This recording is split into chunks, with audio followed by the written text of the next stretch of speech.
Hello friends, welcome back to my channel SRK drama explain. Friends, ये video मैं लोगों के एंटरटेनमेंट के लिए बनाती हूँ, so please watch full, share, subscribe and like this video. So friend, part की स्टार्टिंग वहीं से होती है जहाँ पर प्रीवियस पार्ट फिनिश हुआ था।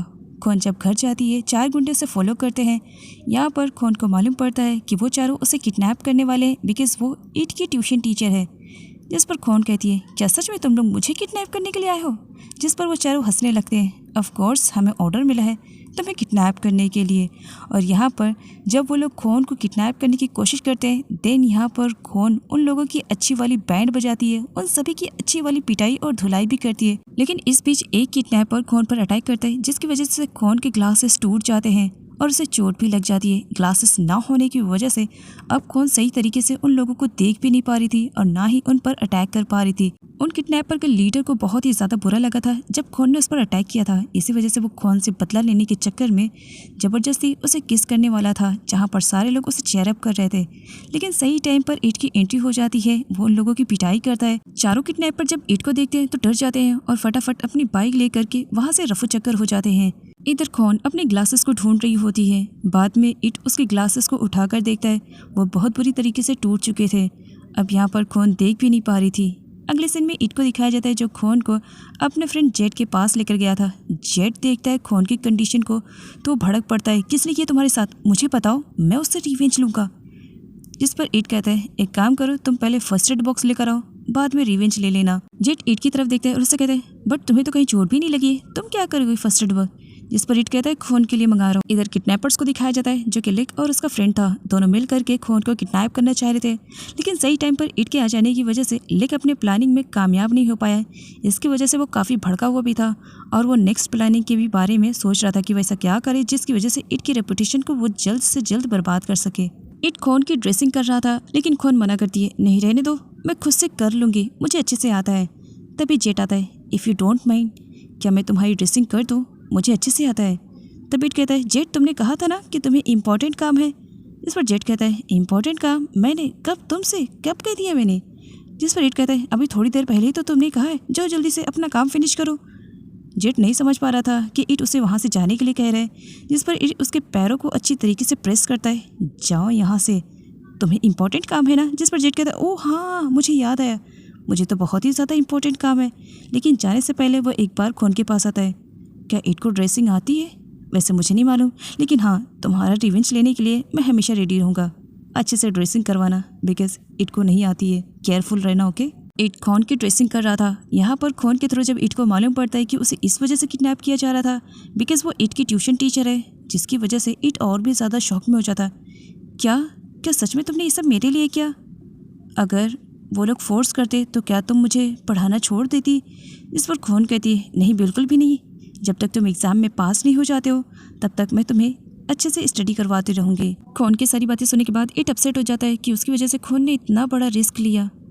खोन उसे नहीं देख पा रही थी, इसी वजह से वो उसके क्लोज जाकर उसे देखने की कोशिश करती है और अपने ग्लासेस को वेयर करते हुए टीचर वाला एटीट्यूड में कहती है, तुम मेरे स्टूडेंट हो, तुम्हारे लिए मैं इतना कर ही सकती हूँ। ईट खोन की केयरिंग करते हुए उस ग्लासेस को हटा देता है कि ये टूट चुका है। खोन के मना करने के बाद भी ईट जबरदस्ती उसे शॉपिंग करवाने के लिए लेकर आता है, जहाँ पर सबसे पहले वो खोन का लुक चेंज करता है एंड देन उसके बाद वो उसके ग्लासेस के लिए उसका आई टेस्ट करवाता है। जहाँ खोन अपना आई टेस्ट करवा दिए तो वहीं अपोजिट में ईट अपने लिए डिफरेंट टाइप के ग्लासेस चूज़ कर रहा होता है और वो अपने आप की बड़ी तारीफ़ें कर रहा होता है, सच में मैं कितना ज़्यादा हैंडसम लग रहा हूँ। सेम क्वेश्चन वो खोन से भी करता है, क्या मैं हैंडसम लग रहा हूँ इन ग्लासेस में?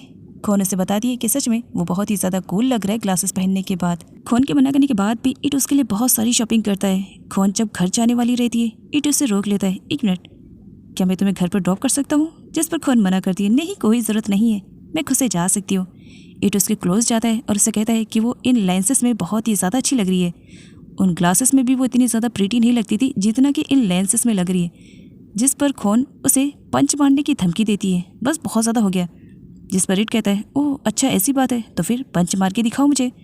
खोन नहीं मारती, ईट उसे टीज करता है। इधर लेग को तो 440 वोल्ट का झटका लगता है जब उसे मालूम पड़ता है कि उसके डैड ने उसकी बाइक को सोल्ड कर दिया है उसकी हरकतों की वजह से। लेग को बहुत ही ज़्यादा बुरा लगता है क्योंकि उस बाइक से उसे बहुत ही ज़्यादा प्यार जो था। जब यहाँ पर उसे मालूम पड़ता है कि उसकी बाइक को सोल्ड कर दिया गया है तो यहाँ पर उन सब का जिम्मेदार वो ईट को ही मानता है कि ये सब कुछ ईट की वजह से हुआ है अदरवाइज ऐसा कुछ भी नहीं होता है। और उसकी नफरत ईट के लिए और भी ज्यादा बढ़ जाती है। ईट खोन को उसके घर पर ड्रॉप करता है। खोन उसे हेलमेट रिटर्न करते हुए थैंक्स बोलती है। खोन सेटिस्फाई फील करती है कि ईट वहाँ से जा चुका है। वो अपनी घर की तरफ जब जा रही होती है तभी पीछे से ईट उसे फॉलो करता है। खोन ईट को देख करके काफी शॉक में थी। तुम यहाँ पर क्या कर रहे हो? जिस पर ईट कहता है आई थिंक तुम मुझे अपना घर नहीं दिखाना चाह रही थी, इसी वजह से सोचा ये ट्रिक यूज कर लूँ। वैसे बाय द वे क्या ये रेस्टोरेंट तुम्हारा है? खोन कहती है हाँ ये रेस्टोरेंट हमारा है, मेरे डैड इसे चलाते हैं। तभी यहाँ पर ईट और जिन की एक बार मुलाकात होती है। उनकी पहली वाली मुलाकात कुछ खास नहीं थी। और यहाँ पर ईट कहता है अब ये तुम मत कहना कि ये तुम्हारा भाई है। जिस पर जिन कहता है क्यों, ये बताने की ज़रूरत है क्या? तुम हम दोनों के फेस को मैच नहीं कर पा रहे हो? दोनों सेम है। हाँ मैं इसका छोटा भाई हूँ। और बाय द वे तुम यहाँ पर क्या कर रहे हो? यहाँ पर क्यों हो? और तुम खोन यानी मेरी सिस्टर को कैसे जानते हो? अच्छा तो तुम वही तो नहीं हो बाइकर बॉय? जिस पर ईट कहता है मैं बाइकर बॉय नहीं हूँ, आई एम अ रेसर। मुझे रेसर बॉय कह सकते हो, बाइकर बॉय नहीं। जिस पर चिन कहता है बाइक चलाते हो ना? ईट कहता है हाँ। चिन कहता है तो फिर बाइकर ही बॉय तुम पर ठीक लग रहा है। ईट को काफ़ी बुरा लगता है। और यहाँ पर चिन और ईट के बीच में फाइटिंग ना होए इसी वजह से खोन ईट से कहती है कि वो यहाँ से चला जाए। जिस पर ईट कहता है मैं तुम्हारे डैड से मिलकर जाऊँगा। खोन कहती है नहीं बस अब तुम यहाँ से चले जाओ, मेरे लिए यही ज़्यादा बेटर रहेगा। ईट जाने से पहले खोन को टीज करना चाह रहा था, इसी वजह से वो खोन के ग्लासेस को वेयर करता है। जिस पर खोन कहती है ये तुम्हारे पास? ईट कहता है हाँ ये मेरे पास ही रहेगा क्योंकि मैंने तुम्हें इसके बदले में लेंसेज जो दिलवाए, तुम उसे पहनकर अच्छी लगोगी और मैं इसे पहन करके। खोन ग्लासेस को छीन रही थी लेकिन ईट इसे नहीं देता है। खोन वहाँ से ये कहते हुए चली जाती है अच्छे से ड्राइव करते हुए जाना। जब ईट अपने आप को मिरर में देखता है देन उन ग्लासेस को वेयर करके वो कहता है मैं तो सच में एक पढ़ाकू वाला स्टूडेंट दिख रहा हूँ। लेकिन जब खोन के रेस्टोरेंट के बारे में पता चलता है देन वहाँ पर आकर के कस्टमर को बहुत ज़्यादा परेशान करता है और वहाँ की सारी चीज़ों को भी तोड़ने फोड़ने लगता है। हद तो तब पार कर देता है लेकिन जब वो चिन पर हाथ उठाता है। डैड अब तक सब कुछ बर्दाश्त कर रहे थे लेकिन बात उनके बेटी की आती है तो बिल्कुल भी बर्दाश्त नहीं करते हैं और लेक और उसके फ्रेंड की अच्छी वाली पिटाई कर रहे होते हैं। तभी वहाँ पर एंट्री हो जाती है वी की। उन दोनों को पकड़ने की कोशिश करता है लेकिन वो दोनों उससे पहले भाग जाते हैं। माया एक्सरसाइज कर रही थी तभी उसे अननोन नंबर से कॉल आता है। कॉल रिसीव करने पर सिर्फ उसे हंसने की वॉइस आ रही थी। वो काफी डर जाती है। ईट खोन का इंतजार करता है। खोन के आने पर वो उसे बताता है कि वो लेट है। वो फटाफट किचन से जूस और कुकीज लेकर आता है और स्माइल करते हुए कहता है फिक्र मत करो, इसे मैंने कुक नहीं किया है, स्पेशली तुम्हारे लिए आंट से कहकर बनवाया है, टेस्ट करके बताओ कैसा लग रहा है। खोन टेस्ट करती है और बताती है कि कुकी सच में बहुत ही ज़्यादा टेस्टी बना है। ईट खोन से उसके लेंसेज के बारे में पूछने लगता है कि लेंसेज यूज़ करने के बाद उसके आइज़ में कोई इरिटेशन तो नहीं हुई है। खोन कहती है नहीं ऐसी कोई प्रॉब्लम मुझे नहीं हुई है। खोन ईट से कहती है अब बहुत हो गई सारी बातें, चलो अपनी स्टडी पे फोकस करो। और यहाँ पर ईट बहुत ही अच्छी तरीके से स्टडी करता है जिसे देख करके खोन भी काफ़ी शॉक में हो जाती है। इधर आंट ईट और खोन की स्टडी करते हुए वीडियो बनाती है क्योंकि ईट के डैड ने कहा है आंट से कि उन्हें पूरा प्रूफ चाहिए कि पूरे डे ईट क्या करता है। सर्वेंट ईट और खोन को देख करके उन्हें कोरियन कपल कहती है जिस पर आंट का कहना था जब भी बोलती हो बकवास ही करती हो, चुप रहा करो। वी को डैड के थ्रू बैड न्यूज़ मिलती है। डैड उसे मिशन से निकाल रहे थे जिस पर वी रिक्वेस्ट करता है डैड ऐसा मत करो, ये मिशन मेरे लिए बहुत ही ज़्यादा इंपॉर्टेंट है। जिस पर डैड कहते हैं इसी वजह से मैं तुम्हें निकाल रहा हूँ क्योंकि तुम इसे अपना पर्सनल मैटर समझ रहे हो जबकि ये हमारा प्रोफेशनल है, हमें उन ड्रग्स डीलर को पकड़ना है। वी डैड से रिक्वेस्ट करता है कि वो इस मिशन से उसे ना निकाले क्योंकि ये केस उसके डैड से रिलेटेड है। ईट माया से मिलने के लिए जाते हैं जहाँ पर खोन उसे रोकती है कि अगर उसके डैड को मालूम पड़ा तो उस पर बिगड़ जाएंगे, वो स्टडी करे। ईट नहीं मानता, ये कहते हुए जहाँ माया का मैटर है मैं किसी की भी सुनने वाला नहीं हूँ, मुझे माया से मिलना है तो इस वजह से मैं आने के बाद स्टडी कर लूँगा। इस पर खोन कहती है मैं तुम्हें जाने नहीं दूंगी। फिर भी ईट वहाँ से चला जाता है। आंट ईट को कुछ देने के लिए बाहर आती है लेकिन उससे पहले ईट जा चुका था। खोन को यहाँ पर मालूम पड़ता है कि ईट ने जिन कुकीज़ के लिए कहा था कि उसने खोन के लिए बनवाया है, स्पेशली एक्चुअल में वो कुकीज़ माया के फेवरेट है और माया के लिए ईट ने आंट से कह कर बनवाया है। जिस पर खोन कहती है ओह शिट, मैं ये कैसे भूल गई कि वो साइको क्रेजी मेरे लिए कुछ करेगा। तभी उसे माया का कॉल आता है। इधर माया और ओजी का फोटो शूट हो रहा था जहाँ पर ओजी को ज़्यादा ही चिपकने की कोशिश कर रहा था माया के साथ। माया उसे दूर कर रही थी। ईट वहीं पर आ जाता है और वो ओजी को वहाँ से दूर करता है। ओजी बिगड़ जाता है कि ये फ़ोटो शूट हो रहा है कि क्या हो रहा है, जिसकी वजह से डायरेक्टर भी ईट पर काफ़ी भड़क जाते हैं कि तुम्हारी वजह से ओजी यहाँ से चला गया है। ईट के डैड भी घर जल्दी वापस आ चुके थे। आंट उन्हें वो वीडियो शो करती है जिसे देखने के बाद ईट के डैड के फेस पे स्माइल थी कि चलो धीरे धीरे सही ईट लाइन पर आ रहा है। डायरेक्टर और मानी के मनाने के बाद ओजी एक बार फिर से माया के साथ फोटो शूट करवाने लगता है लेकिन वो अपनी हरकतों से बाज नहीं आ रहा था। वो कुछ ज़्यादा ही चिपकने की कोशिश कर रहा था माया के साथ। तभी एक बार फिर से ईट को बीच में आना पड़ता है, जिसकी वजह से ओजी एक बार फिर से गुस्से में आ जाता है और वो फोटो शूट करने से मना कर देता है। डायरेक्टर भी ईट पर भड़क जाते हैं और मानी भी। तब यहाँ पर माया को ईट से कहना पड़ता है कि वो यहाँ से कुछ टाइम के लिए चला जाए, जैसी फ़ोटो शूट फिनिश होएगा वो उससे मिलने के लिए आ जाएगी। ओजी स्माइल करते हुए ईट को बाहर का रास्ता दिखाता है कि बाहर का रास्ता इधर से, आराम से जाओ। खून भी माया से मिलने के लिए उसी प्लेस पर आ चुकी थी जहाँ पर उसे इंतज़ार करने के लिए कहा जा रहा था। खून इंतज़ार कर रही थी। ईट उसे देख लेता है और ज़बरदस्ती वहाँ से लेकर के जाने लगता है। खून के पूछने पर ईट बताता है कि उसे उसकी हेल्प चाहिए माया को बचाने के लिए। वी घर वापस आता है। मैगजीन में माया दिखती है। टीवी ऑन करता है। टीवी में भी माया ही माया चल रही थी, जिसकी वजह से वो अपना सर पकड़ लेता है। हर तरफ बस माया ही माया। आंट उसके लिए कुकीज़ और जूस लेकर आती है और बताती है कि ये माया के स्पेशल है, जिस पर वी कहता है मुझे मालूम है ये भी माया की फेवरेट है, वैसे आपने माया का फेवरेट क्यों बनाया? जिस पर आंट कहती है ईट ने जिद करके मुझसे बनवाया है और वो ले जाना भूल गया है, क्या तुम माया को दे दोगे? माया को बहुत ही ज़्यादा पसंद है। वी आंट को मना नहीं कर सकता था, इसी वजह से वो रेडी हो जाता है। ईट और खून माया से मिलने के लिए जाते उससे पहले मानी उनका रास्ता रोक लेती है और मानी उन दोनों को माया से मिलने ही नहीं देती है, जिसकी वजह से ईट काफ़ी अपसेट हो जाता है। माया के लिए एक बुके आता है, साथ में मैसेज भी, जिससे माया को लगता है कि ये सब वी ने किया है सॉरी बोलने के लिए। लेकिन जब यहाँ पर उसे मालूम पड़ता है कि वी ने ऐसा कुछ भी नहीं किया है, वो तो सिर्फ उसे कुकीज़ देने के लिए आया है जो कि उसकी फेवरेट है, तब यहाँ पर माया को बहुत ही ज़्यादा बुरा लगता है। तो तुम सिर्फ ये कुकीज़ देने के लिए मुझे आए हो? क्यों आए हो? नहीं आना चाहिए ना, वैसे भी तुमने कहा है कि तुम्हारा रास्ता अलग है, मेरा अलग। तो सच में मैं बहुत ज़्यादा नफरत करती हूँ तुमसे। I hate you. मत आया करो मेरे पास, नफरत होती है मुझे ऐसे लोगों से। जाओ यहाँ से तुम। जिस पर वी कहता है माया तुम इतने रूटली तरीके से मुझसे क्यों बात कर रही हो?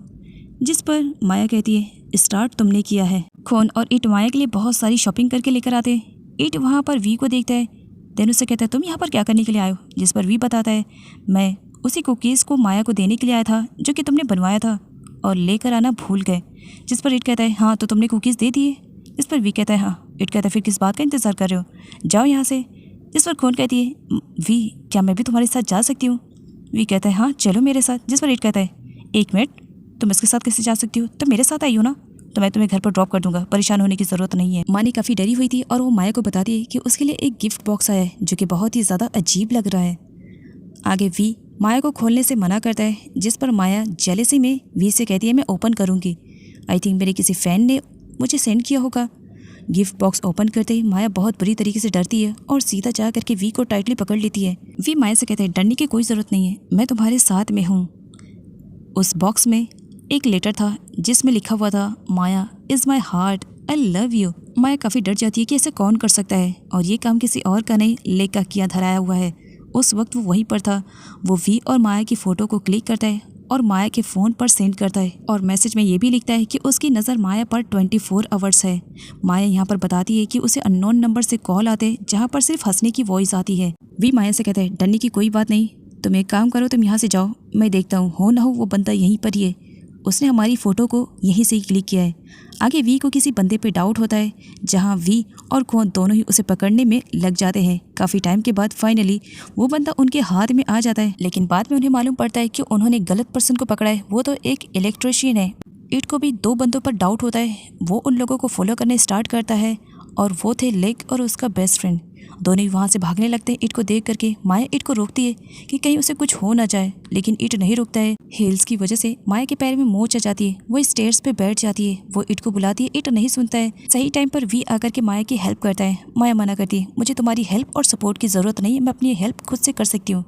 वी उसकी एक भी नहीं सुनता है और उसे अपनी गोद में उठा लेता है। तुम्हारे पैरों में मोच है, तुम सही से चल भी नहीं पा रही हो, बाद में फाइट कर लेना, फिलहाल अभी मुझे तुम्हारी मदद करने दो। भागते भागते लेक और उसका फ्रेंड दोनों टेरेस पर पहुंच जाते हैं, जहां पर अपने आप को बचाने के लिए दोनों एक टेरेस से दूसरे टेरेस पे जंप कर देते हैं। ईट उन्हें पकड़ने के चक्कर में कुछ ऐसे ही करने वाला था, लेकिन बीच में खून आकर के उसे रोक देती है कि ऐसा करना उसके लिए खतरे से खाली नहीं है। इन केस कभी वो सही से जंप नहीं कर पाया तो सीधा नीचे गिर जाएगा। इस वक्त उसे माया की फिक्र होनी चाहिए, ना कि उन गुंडों की। ईट खून से कहता है मैं उन लोगों को पकड़ सकता हूँ, मुझे पकड़ने दो।